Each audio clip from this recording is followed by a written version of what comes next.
infrastructure that's needed. This money wouldn't even exist if it hadn't been for the great scandemic.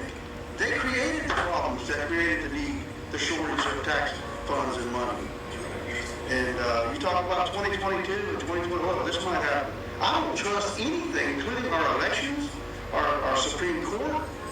I mean, I know a lot of people my age are having a hard time admitting that this is happening in America in our lifetime. But these people are communists. They hate America. They're teaching it in our schools. They're invading the border as we speak. I don't think we should take any money from the federal government because they can't be trusted. We do not want more of Biden's mandates attached to keeping Biden's money. But I am here to put each man on notice that if you vote to keep Biden's money, I will hold you personally responsible and personally liable for any and all harm that comes to I, a woman called Sherry Snyder, and the family of I, as well as the residents of this county. I think the bottom line here is that we don't want this Biden money in our county. There's no such thing as free money, ever. There are always strings attached.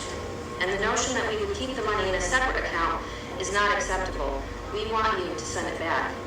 The Biden regime has proven to be tyrannical and anti-American.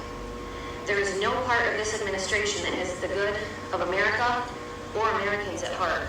We want no part in anything coming down from the federal government. This is Texas, and Texans can take care of Texas. The only guarantee we have of keeping Biden in D.C. and keeping Kerr County free of his overreach is by refusing funds. We don't want them. If this body is not willing to reject the money in the first place, why would we believe you would fight for us against tyrannical mandates? The only way we know that this money isn't going to be spent is if it isn't there to spend. We do not want our need to raise the bar of spending here in Kerr County. Most everyone that I know feels that the tax burden here is already too high. And if we take these funds, even if there were no strings attached, it sets a precedent for higher spending, and that is not healthy for this county or its residents. We are looking for smaller government, not bigger. This ARPA money, I think, is supposed to soothe our feelings or make us think the government cares about us after the pandemic, and we're not going to be soothed. They lie. It's easy to lie. You get lawyers, they say fine print, all that kind of stuff. That's what's going to happen here. No. Just me. They're going to eventually come back with some lawyers. They're going to come out with another plan, another legal thing from Biden, and he's going to say you got to pay it. Everybody's going to have to get a shot. I'm not going to get a shot.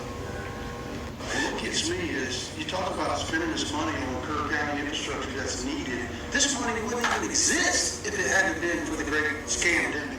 They created the problems that created the need, the shortage of tax funds and money.